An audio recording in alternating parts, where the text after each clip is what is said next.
Segundo livro dos Reis, no capítulo 18, no versículo 5. No Senhor, Deus de Israel, confiou, de maneira que depois dele não houve seu semelhante entre todos os reis de Judá, nem entre os que foram antes dele.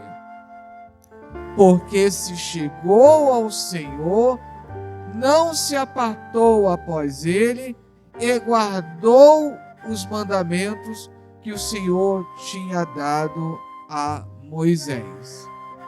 Amém? Vamos repetir só o início do versículo 5. No Senhor, Deus de Israel, confiou. Amém? Pode sentar, irmãos. Logo na leitura inicial, nós acompanhamos essa passagem que vai do versículo 1 ao 12. A partir do versículo 13, mostra um episódio que é resultado da confiança de Ezequias no Senhor. Mas antes de contar esse episódio, é muito conhecido, muito pregado. Aqui, nos 12 primeiros versículos desse capítulo, é feita uma comparação.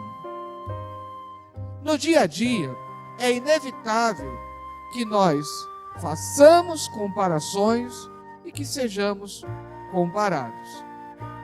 Que nessa comparação, que nessa avaliação, não julgamento, porque a palavra do Senhor diz, não julgueis para não ser julgados, mas que nessa avaliação, nós possamos sempre ser bem vistos pelo Senhor, como o rei Ezequias foi.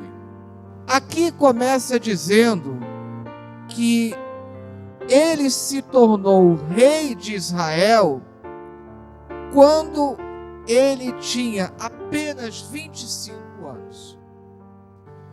Na história mundial, não somente de Israel, nós temos casos de reis que começaram até ainda mais jovens.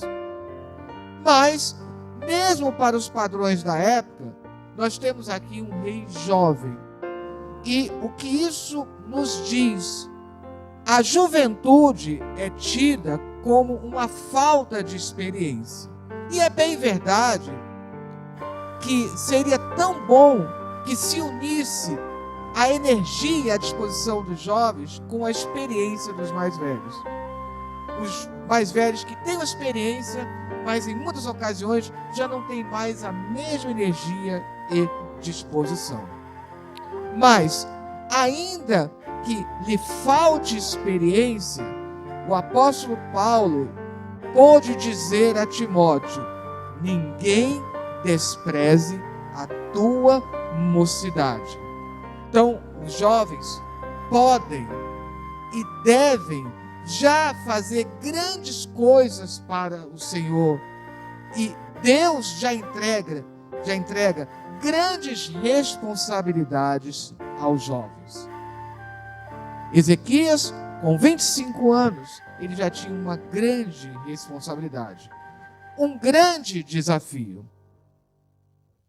O primeiro desafio foi vencer um problema na família. Dentro do reino de Judá, nós temos uma característica. Todos os reis, a não ser aquele breve intervalo relatado lá em 2 Reis, capítulo 11, que é a usurpação de Atalia, todos os reis de Judá eram descendentes de Davi. E Davi, nós sabemos pelo relato bíblico, que é um homem segundo o coração de Deus. Um homem que serviu como um exemplo. Não era infalível, isso ensina que nenhum de nós é infalível. Davi cometeu 2 graves pecados, um foi o adultério e o outro o homicídio premeditado. Mas um homem que teve pressa para se arrepender. E por isso ele é um exemplo. Mas, ainda que Davi tenha se arrependido e se tornado um grande exemplo, isso não era garantia de que todos os seus filhos seriam obedientes e abençoados. Por isso, temos descendentes de Davi, alguns que eram justos e alguns que não eram justos. Uns que honravam o nome de Davi e o nome do Senhor, e outros que não honravam nem o nome de Davi e nem o nome do Senhor. Infelizmente, um rei descendente de Davi se tornou, segundo a Bíblia, o pior exemplo de rei, Manassés, que se declara que ele chegou ao ponto de oferecer os seus filhos, seus próprios filhos, em sacrifício. Depois de Manassés veio Amon, que também seguiu os mesmos passos ruins de seu pai Manassés.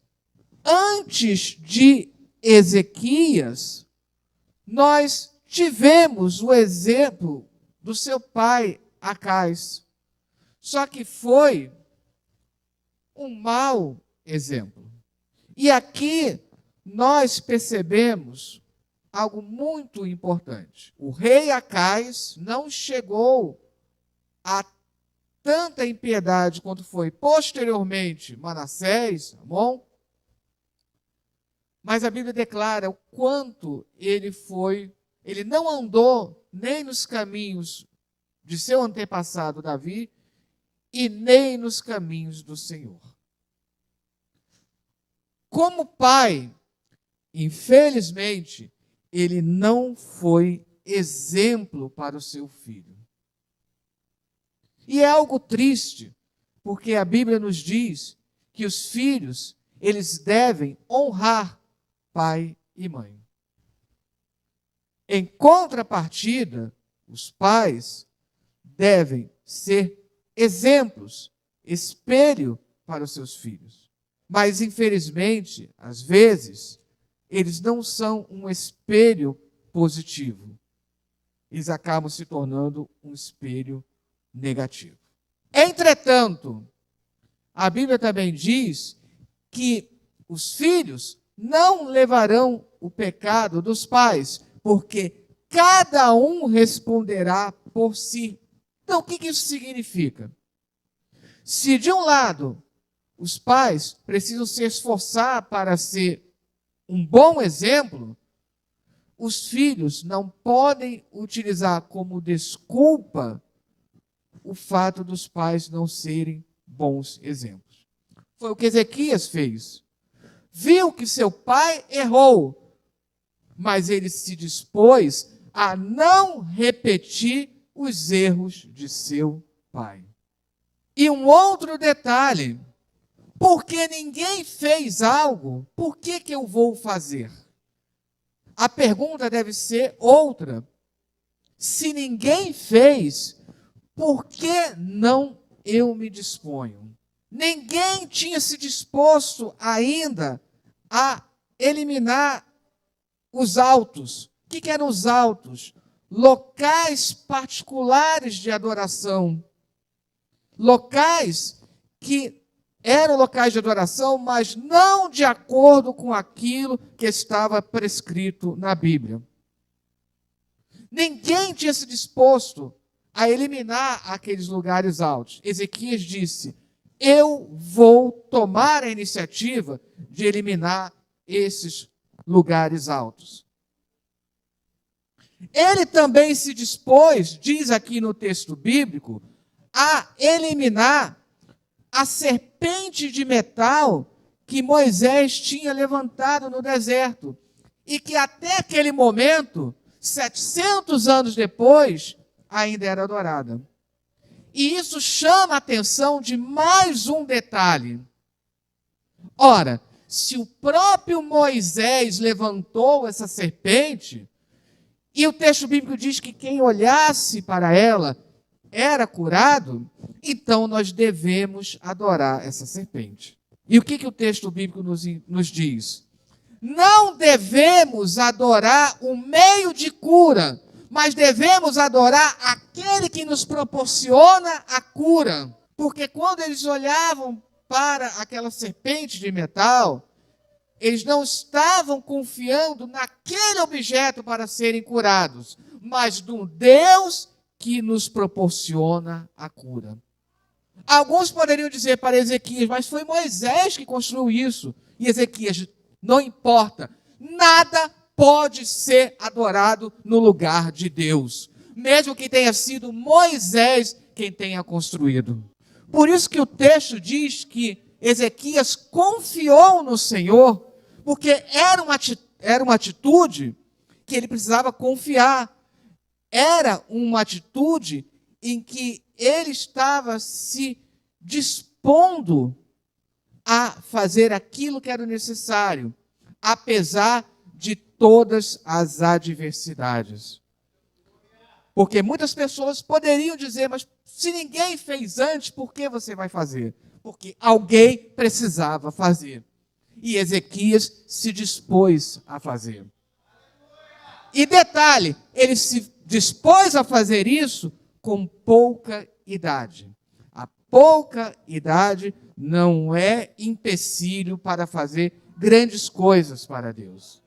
Mas o texto bíblico ainda diz que de tal maneira ele confiou no Senhor, que nem antes dele e nem depois dele alguém se fez igual. Mas se dentro do reino de Judá ele enfrentava dificuldades, fora também havia dificuldades. Muitas situações nós enfrentamos dificuldades, dentro e fora. Qual era a grande dificuldade? O Império Assírio. E o texto bíblico menciona a queda do Reino do Norte por dois motivos. Primeiro, como um exemplo negativo do que não se deve fazer. Porque enquanto Ezequias confiou no Senhor, o texto bíblico diz que o Reino do Norte, o Reino de Israel com a capital em Samaria, caiu porque eles não fizeram o que era agradável aos olhos do Senhor. E aí vem outra lição.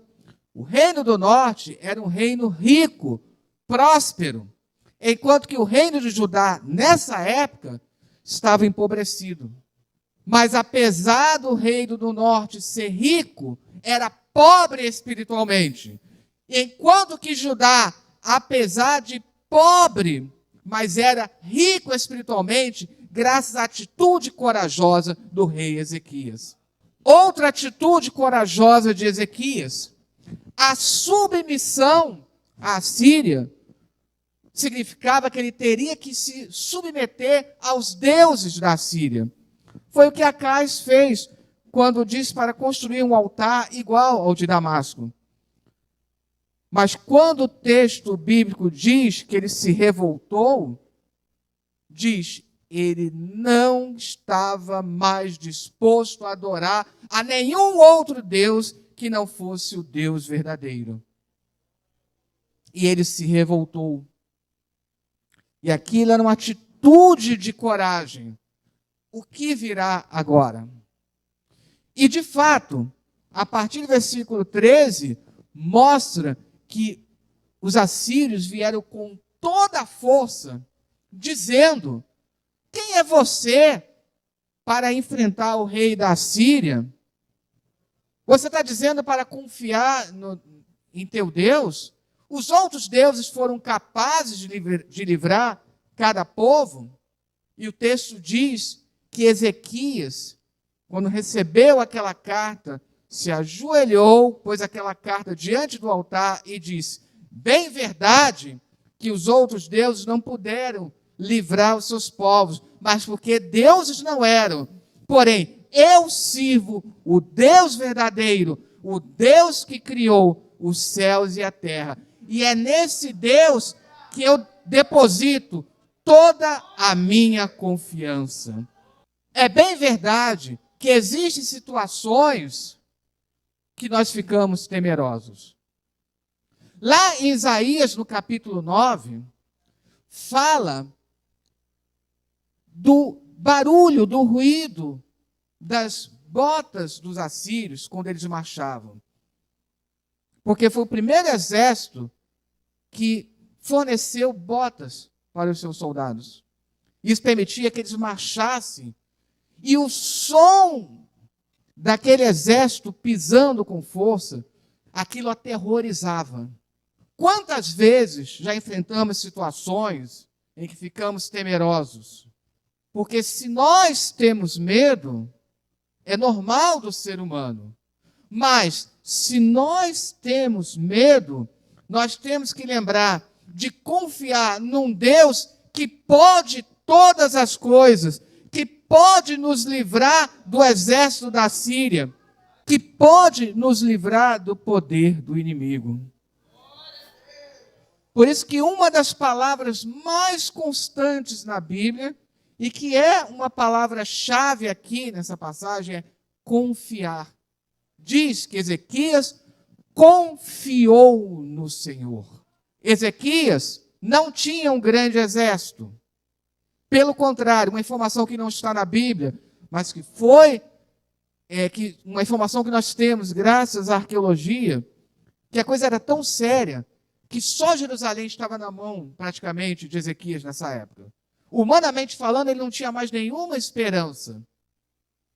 Bastava que os assírios entrassem em Jerusalém como entraram em Samaria. Mas qual foi a diferença? Ele confiou no Senhor.